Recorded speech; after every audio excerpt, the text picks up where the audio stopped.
Bom dia, meus lindinhos do sexto ano. O professor fez até um emojizinho ali para vocês, ali para demonstrar o quanto eu amo vocês e o quanto o prof acordou feliz hoje, acordou animado. Vamos lá, pessoal, nossa primeira aulinha de hoje de história. Vamos lá, um alongamentozinho, tá? Para começar o dia bem. Agora sim, professor, dando uma continuidade no nosso tema de Grécia Antiga. Para quem quiser me acompanhar aí com a apostila, páginas 146, 147 e 148. Olha a voz do professor, tá linda, hein, professor Cid Moreira. Então vamos lá, pessoal, é as páginas ali do Saiba Mais. O professor colocou alguns tópicos aqui, como sempre eu faço nas minhas aulas de história. São cada um dos títulos dos textos ali destas páginas, tá bom? O primeiro deles, história. Professor, por que história? No primeiro texto ali, que é mitos, vestígios materiais, arte e a história da escrita. É porque ali resumiu todos, tá? Mas ali vai falar de um camaradinho que eu já falei para vocês em outra aula, tá? Ele tinha um nome bem bonito, Heródoto. Heródoto foi considerado um dos primeiros historiadores e ele vivia na Grécia Antiga. Ele era um grego, vocês acreditam?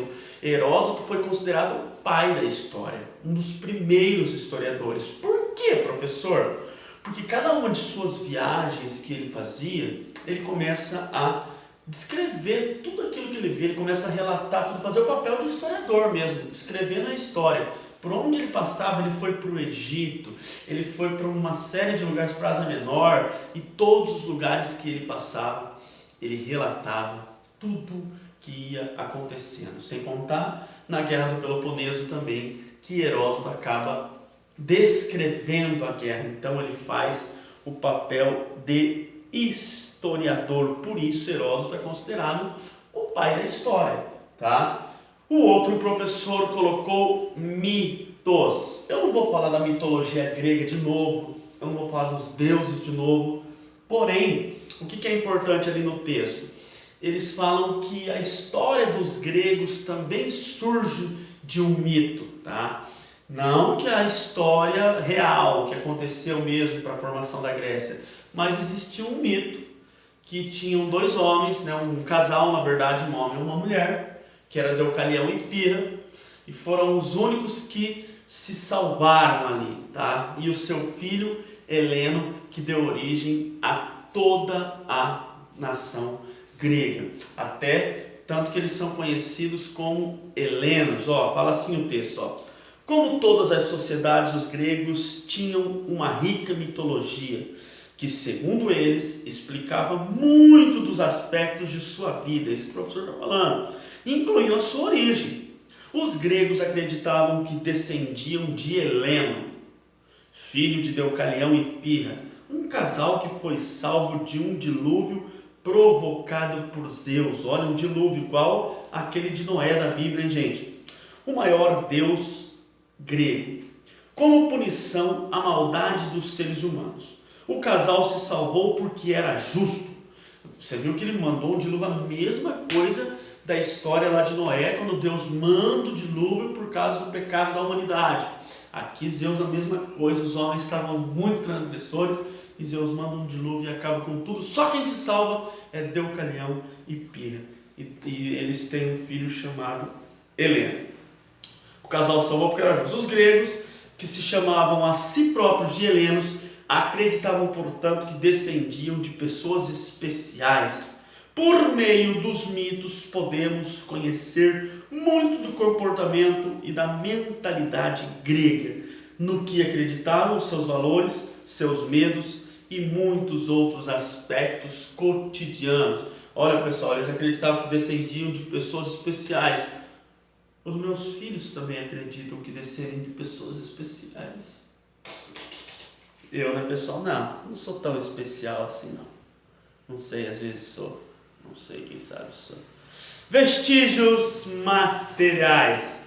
As escavações feitas pelos arqueólogos ali nas ruínas gregas da Grécia Antiga, gente, elas desrespeitam muito a forma que eles viveram. Muitos achados ali como escudos, como máscaras, vasos de cerâmica, armaduras, tudo isso mostra um pouco como era o cotidiano dos gregos ali daquela época. Quer ver? Eu vou ler para vocês só para vocês entenderem isso que o prof está falando. A escavação e o estudo das ruínas antigas das cidades gregas trazem muitas informações sobre o cotidiano de quem as habitavam. Ferramentas, armas, enfeites, utensílios domésticos e outros objetos encontrados pelos arqueólogos e pelos historiadores permitem levantar hipóteses sobre o modo de vida dos gregos no passado. Conheça alguns desses elementos. Se vocês forem me acompanhando ali, vai ter alguns utensílios de cerâmica, vão ter algumas armaduras, máscara, e agora a gente finaliza, os nossos tópicos aqui falando da escrita grega. Eu não sei se vocês recordam o que o prof falou para vocês. Quem inventa o alfabeto são os fenícios. Lembra a aulinha dos fenícios? Lá foram eles que inventaram o alfabeto. Porém, o alfabeto dos fenícios só tinha consoantes, não tinham vogais. Professor, quais são as vogais mesmo? Faz tanto tempo que eu não vou para a escola que eu até já esqueci. A, E, I, O, U. Então não tinham as vogais. E agora, na escrita grega, no calendário grego, eles acabam acrescentando as vogais.